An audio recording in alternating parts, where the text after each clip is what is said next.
We got millions of TVs everywhere. If anyone could see this venue, it would be super sick. Basically, like there's a bunch of TVs that are live connected to you know, recording setup. So no matter where, you can see exactly what happens. All right, so we're gonna get in, and this is Meta Knight versus Zelda, right? Even though you don't go to PM tournaments, do you know a little bit about the different PM characters? I know Zelda got really buffed. So I mean, like, I think Rusty was telling me that, you know, since Zelda's frame is bigger, that means her hitboxes are a lot bigger as well. And you know, her up B cancel, or you know, you can act out of the up B. You got an extra movement option, something that Zelda like kind of didn't have anything of. Yeah. And also the faster fireball, right? Yeah. So you have a stronger zoning game too. So Zelda's kind of like a weird. She sort of plays kind of like Mewtwo, right? And I don't know if you know how Mewtwo plays in PM, but like basically kind of very defensive zoning walling character. Oh yeah, her Fair and Bear look like they have like a ton of reach. So you can kind of just sit back. Ooh, oh yeah, and she has some good DI mix-ups on her throws too. So if Zelda finds a way in, then she can do a lot of knockback with those kick attacks, and she has a lot of options to keep you out. Obviously. Fair and Bear, you saw that up tilt right there and up smash, like a lot of lingering hit moves that like if you stay in, like if you go in too early, then you'll get caught. So she has to put up a lot of walls. But if you can find the right time, there's a lot of end lag on a lot of her moves. I see. Yeah, because I know. Do you think Babaganoush is not going Wolf? Because then I know Zelda can 0 to death Spacey. Yeah, she has her up throw. It has like very low growth. And combine that with the fact that Spaceys have like, you know, such high fall speeds, right? What does growth mean? Just like knockback? Knockback growth. Okay. Knockback growth, right? So she can probably up throw chain grab Spaceys until 90% pretty easily, right? I've been 0 to death on FD. Oh yeah, Zelda FD is just like, I don't know if it's good, but she has basically guaranteed 0 to deaths if she gets her hands on you. Yeah. All right, so. VG keeping this close though. Yeah, looks like there's just like Zelda is just, you know, moving a lot of projectiles, you know, like with her Din's Fire. Forcing Babaganoush to take angles that he might not want. You know, obviously as Meta Knight, he's a fast character. You would imagine. Ooh! Wow, that was a good read. Sick, dude. I like jump reads. Those are like the purest reads. Yeah. I mean, it was relatively safe to. Ooh, that's. So when Zelda up Bs, can she turn around, grab the ledge? I believe that she is locked into her the angle that she starts, because she can turn around at the beginning on the bottom. Yeah. But once she commits on the bottom, she can't turn around on the top. Because I felt like maybe like, you know, if VG didn't hit her, then he would have just fallen. Yeah, that's what I thought. and not been able to grab the ledge. That's maybe. So tell me more about Meta Knight. I'm very unfamiliar. I didn't play a lot of Brawl besides knowing that Meta Knight was, you know, S+ tier. Yeah. He's definitely SS triple plus SS tier in Brawl, but in PM he's definitely in the thick of things, right? He's not too strong. He's not too weak. He has incredible dash dance capabilities, right? And combine that with like a really he's like a fast faller, right? So he can toss out hitboxes super fast, very low commitment moves, which is sort of his big differential against Marth. Less range, but all of his moves come out super fast. Is he actually heavy as well? Is he heavier? He's light, but a fast faller. So like similar to Fox and Falco if they had a bunch of jumps. Yeah. No, because I was playing against Rusty earlier, and then as Fox against Meta, I couldn't get in on it because like his sword would just go everywhere. Very, very Marth-esque, but like you can't exploit the landing lag like you can with Marth. Yeah. So, I guess so. Meta Knight just wants to be able to get in, but then Zelda does have that reach too. So is this matchup positive for Zelda? I'm not too sure, honestly. Like with a game this young, it's very hard to pull the trigger on these matchup numbers, right? But I can say that both of these characters do play in such a way that the neutral game is. Oh, is that gonna be? Oh wow. See, okay, 95%. That's not gonna be. Whenever you hear the death scream, right? I'm just like, oh, I think they're done. But anyways, so like, you can tell that the general matchup dynamic is, can Meta Knight get in? Yeah. Right. Zelda is obviously not going to be the one approaching. She's going to be doing all she can to keep Babaganoush in that like nice little pocket up there, covering a lot of space with those disjoints. Man. And it's crazy that like a playstyle like that can go toe-to-toe, whereas in Melee, there were no characters like that. You know what I mean? Maybe like a defensive Sheik, right? Yeah. You can kind of see an essence Sheik, of that. In a way, Marth is sort of like that as well, but no projectiles. Exactly. So. Have such strong projectiles. And also, we haven't really seen a lot of it. And the character switch to Snake. All right, the Snake. We're going to see a totally different matchup dynamic here. Okay, so this is definitely more projectile campy on everyone then. Yes. So, Snake, a character that, like, he benefits a lot when people respect his options, right? You give him stage positioning, and he's gonna take it. He's gonna put mines here. He's gonna put grenades there. And Zelda doesn't have a lot of space to close the gap. So it seems like Snake is, I don't know much about Snake, but I feel when he drops grenades, so he drops projectiles, vertically, whereas Zelda is more horizontally based, with her projectiles. Right. Yeah, because you're committed to, because the fireball goes so fast, right? You're kind of committed into this weird sort of parabola. Yeah. And you can't cover the space directly above you.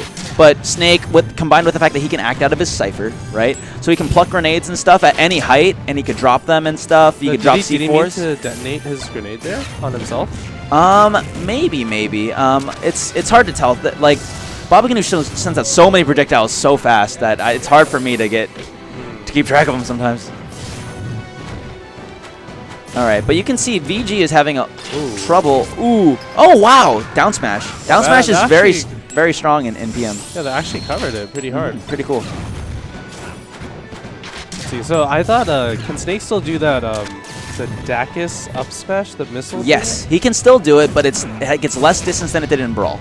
In Brawl, it was, like, amazingly, like, long. Maybe he'll be able to cover from, like, maybe this third of the stage right here, where from the corner of the stage to where you saw right there, right? So where the platform ends. I was just wondering, like, maybe why doesn't Babaganoush use that to cover, horizontal projectiles, or cover horizontal space? Because it seems like all he's doing now is covering it from above, which might be advantageous, but he still can't necessarily get it in unless if Zelda jumps into his mines. It's a good burst movement option, but Snake doesn't have he doesn't have a hitbox, right? So it's just, why not just dash, or like why not just dash attack or something?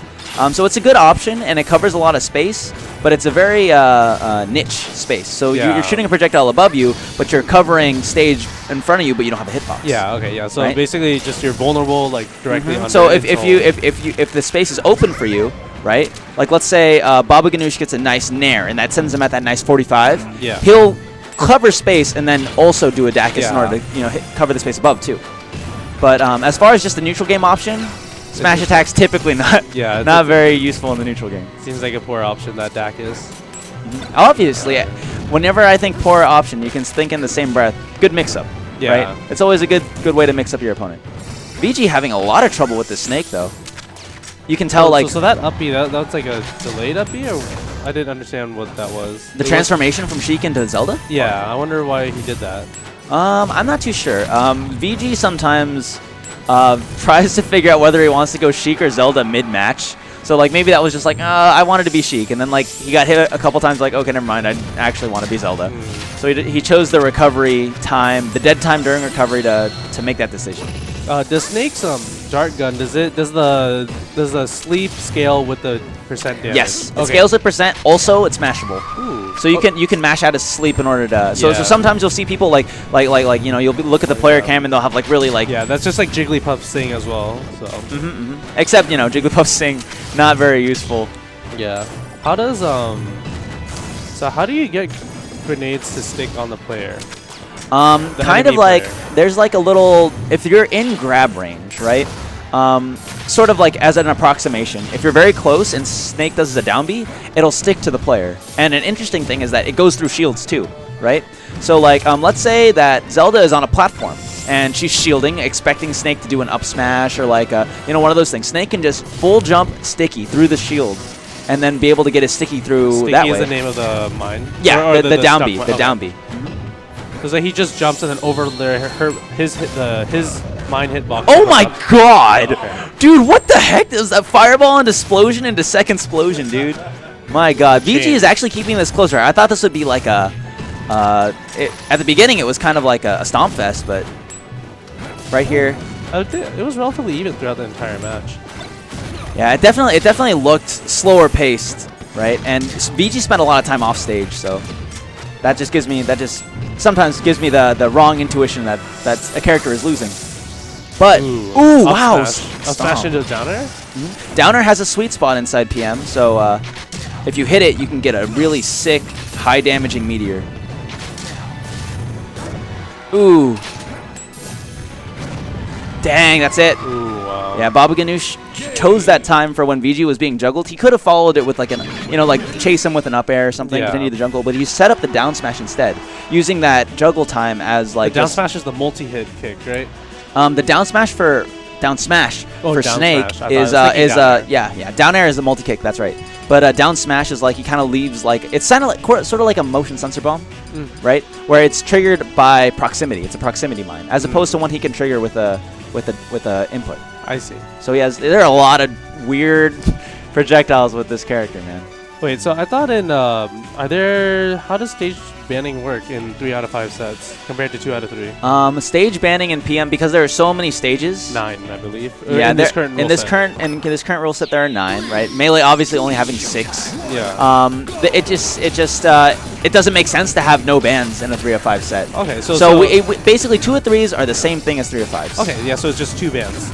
Okay, makes sense with that many stages. Yeah. All right, so Sheik, I wonder. Is there no vulnerability in between the transformation? There's a little bit of vulnerability on startup, but I believe there's very little on pop out. Okay. So like, let's say I'm I'm Zelda and I transform into a Sheik. I can just transform and then mash down smash, and I think I have 4 frames of vulnerability plus the 5 frame? Wow, that's 4 to 6, something that's like very small. Yeah. so usually you can transform safely. And the reason that they did that is because of the way that the Zelda and Sheik files are loaded in Brawl, right? So if you remember, in Brawl, it took a long time for Zelda and Sheik to transform because it had to dig through all of the data and find the Sheik pack and then load it up and then all that stuff, right? So that was like sort of the PMDT's attempt to make the move matter less about whether you have a good connection on your Wii or not, because like whether or not you're loading off of Dolphin or loading off of different things, the version of the Wii or firmware, Zelda would load at different rates. So they decided to make it so that there isn't a lot of exploitability, vulnerability at the end, so that you can just safely transform. It doesn't matter how laggy your Wii is, and you'll be fine. That's very good. Ooh, nice conversion off the fireball. Din's fire to up air, I believe. Yeah, dude. I like the use of that fireball as just like a combo extender. Oh, wow. Ooh, wow. And VG, the semi popping off at his own demise. He's like, oh, that's so sick. I just died. And then Babaganoush is just like stoic face, just like, yeah, that's normal. I do that all the time. Oh god. Oh my god. And you notice you can actually shorten Zelda's up B, kind of like a spacey, right? Like an illusion. So is it like a double tap timer? So you can press B, and it's not a tight framing window like the spaceys, because Zelda travels really slow during the up B. So you can actually very precisely pinpoint and press B, and then you'll emerge. Yeah, and there's a bigger frame window for that. Ooh, good read on the F smash. All right, so when the fireball comes back and spins, like, does it mean anything? Basically, the fireball has this sort of like the movement of the fireball. It kind of goes in this weird curvature, and it has a maximum curvature depending on its size. Yeah. Right. So what Zelda can do is Zelda can stand in the middle of that curvature, and if you know math, right? Yeah. A circle has a constant curvature. Yeah. So like you can actually have it carve a circle, and you stand still, and it'll just stay like that forever until it clanks with a move, or if Zelda gets hit. But Zelda can throw out multiple fireballs and they'll all circle around her? Zelda has 1 fireball in 3.6. Oh, in 3.0, she had 3. Oh, okay. That was the heyday of when Zelda was just super. Oh! Oh, I thought he was gonna convert off. I was looking for the snake up air, right? Yeah. But look at this VG, 3 stocks to 1 right now. This is not looking good for Babaganoush. Oh, see, look at that, right? So the fireball, if it's bigger, it's slower. Right? Yeah. So there's a lot of little specificities you have to know about Zelda's projectile, like how big it curves, like how fast it goes, like the distance that it can travel, the arc that it can possibly take. Lots of depth to this fireball. And VG is using all aspects of it. Ooh, wow. Ooh, nice. The Dacus. So like Snake has a little hitbox when he slams the mortar on the ground. Oh, so there's a hitbox, and then of course the missile comes up. So it doesn't have that many. It's not a lingering hitbox. It just has maybe 4 or 5 active frames. Pops them up into the mortar. So that's like a good natural combo. Oh wow! Babaganoush evening it up. So when did he pop that? When did he put the sticky on? Oh man, I wasn't paying attention. Usually Babaganoush gets it on whether he sometimes he has a good intuition for when his opponent is afraid and will want to shield a lot, so he'll get stickies in neutral. But you can also convert off of the multi-hits, right? Downer has multi-hit moves, and Nair also has multi-hit moves, right? Up B into down. Up B has because Snake can act out of up B, you can up B at a shield and then stick him, right? So there are a lot of opportunities for Snake to get the sticky on Zelda. Right now, I'm pretty sure he doesn't have the sticky on, but I wouldn't be surprised. Oh, right there, right? Another opportunity. Side B, run up instead of getting a transform. Oh, and the transform. Oh, it gets rid of it. Okay, that's why. That's another reason why VG would. Oh, did you see that, dude? Did you see that? I know, Michael. Xenokid's running to the other room. Okay, let's talk about that for a little bit. Hopefully, okay, we'll talk about that after the game ends. It's so close. That was so cool. If VG ends up winning because of that. Let's go. Oh, okay. People are awake, dude. Oh my god. Oh, you see that right there? Another thing. Zelda is like she still travels through, right? Yeah. So she's able to trigger the mine, but she doesn't have hitbox out. Yeah, because she's invisible. Or hurtbox out. Oh yeah. Yeah, sorry, I'm still trying to keep up with this. So yeah, there are a lot of new mechanics for you to learn, man. PM is a crazy game. Yeah. Wow, this is very tight real close. This is only game 3 too. Yeah. With two characters that don't have very strong approaches, you're gonna get these long, drawn-out games. And even if they aren't, Wait. This is losers finals, VG. Sit back down, dog. Best out of 5. All right. So I'm gonna talk about a couple of the mine shenanigans at the very end, because for the uninitiated, there's a lot of cool stuff that happened. Okay, first off, we know that changing from Sheik to Zelda drops the mine. Yes. Right. So VG did that. Does it drop it or does it just disappear? It drops it, so it falls on the ground. Okay. So there was a time where Babaganoush tried to sticky him, right, and detonate it, but VG in the middle of it transformed, so he was able to be safe. Yes. There's another thing where Zelda, like I said before, doesn't have a hurt box when she's teleporting. So he teleported into Babaganoush while Babaganoush was triggering the mine. So he traveled through, and on the frame that like his quote-unquote hurt box is overlapping with Babaganoush where the mine was, it detonated. So Babaganoush got hit by it, but VG didn't. And then like VG finished the teleport. Wow. So there was a lot of weirdo stuff. Oh, back to Smash Roll. All right. It was a really close game last time, so. Right, looks like VG has a solid damage lead right now. Power Shield, wow. All right. So just zoning out with those Din's fires, I can definitely see that happening. Because that was a sticky and he detonated? Oh, sorry, I wasn't paying too much attention. The sticky. Okay, so the sticky obviously just falls straight down if it doesn't attach to a person. Ooh, there we go. And something about PM that's different than Melee is that there are these things called Smash DI modifiers, right? So in Melee, obviously, Smash DI works the same on all moves, right? For each frame you're in hits on, every time you mash. You go a fixed distance. Yes. Right? In PM, that applies, but there are certain moves that have these things called SDI modifiers, right? And you can multiply the amount of distance that you gain from Smash DIing, right? So a move like Zelda's up smash, so many hits, you'd think, oh, I could just smash the out of it super crazy. Yeah. But the thing is that it has an SDI modifier of 0.25. So your SDI does 0.25 less. Yes, it does 0.25 the distance that it would have traveled. So if you want to get out of Zelda's up smash, you have to mash 4 times as hard as if you did in Melee. That's crazy. Yeah. So like there are little things like that to balance out certain characters, right? It takes a very delicate touch to do it, obviously. Yeah. PMDT's working the hardest all the time, but yeah. So so Zelda's up smash, right? Because it has so many hits, you have so many more opportunities to smash DI. Yes. Right. So it's balanced by the fact that the multiplier is lowered a little bit. Yes. So it isn't super difficult to get out of, but it isn't super. Well, actually, it is a little difficult if you aren't like smashing super hard, but it isn't super free to get out of just by holding like C stick and getting ASDI. Yeah, just holding sideways and the final hit. Yeah. Sometimes people will just fall out. Yeah. Are there any SDI modifiers that are above 1? I believe that Game & Watch's up B might have an SDI modifier of 1.5 or something. There are like certain specific fringe cases. I know that there are, but I'm not sure what they are. Clutch sticky. Okay, I really need to keep track of like where Babaganoush drops these stickies. Yeah. I'm gonna pay attention to that from now on too. That's one of the first things you got to learn at playing against a Snake, because he's gonna down smash, he's gonna hit you, and then he's gonna down smash somewhere else, and then that first down smash is gonna disappear, and then it's gonna be somewhere else, and you're gonna like, wait, where's everything? Is the down smash a C4 mine? The down smash is the proximity mine. Okay. Okay, so you see Zelda has the mine on her face right now. on her face. I'm on her face. trying really hard to look for it. Oh, okay. But he detonated before during the transformation. Like I said before, it has a lot of startup, not too much end lag, but there is a ton of startup where you can just detonate that.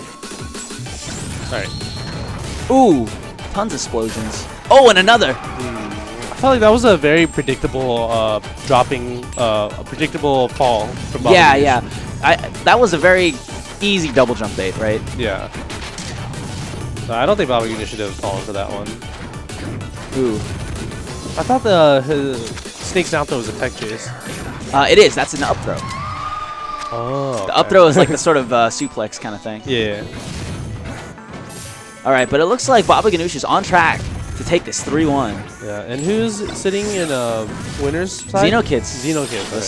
The Sonic of myth and legend.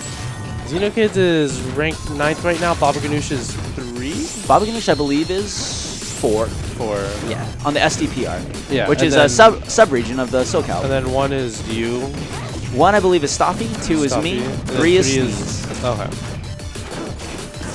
Ooh, all right, let's see if VG can turn this into something big. Snake is a character that is actually very, like, you can tell that he's very susceptible to juggles, right? Yeah. But Zelda's not the best juggle character. Ooh, is he? But Zelda is able to juggle spacies, but then I guess Snake is not as much as a fast faller to be susceptible to such. But he would be susceptible to the types of juggles like from Marth, yeah. Right? A lot of disjoint. Like Snake obviously doesn't have a lot of air mobility, and he doesn't have a move that, or like a good down air. Like a good escapable option, or a good walling option. Yeah. Ooh, wow. Ooh, okay, Clutch, there we go. That was a forward air. Exactly. Okay. And then that means Babaganoush takes a 3-1 over VG. Yep. All right. And we got so grand finals have for you soon. Xenokids versus Babaganoush.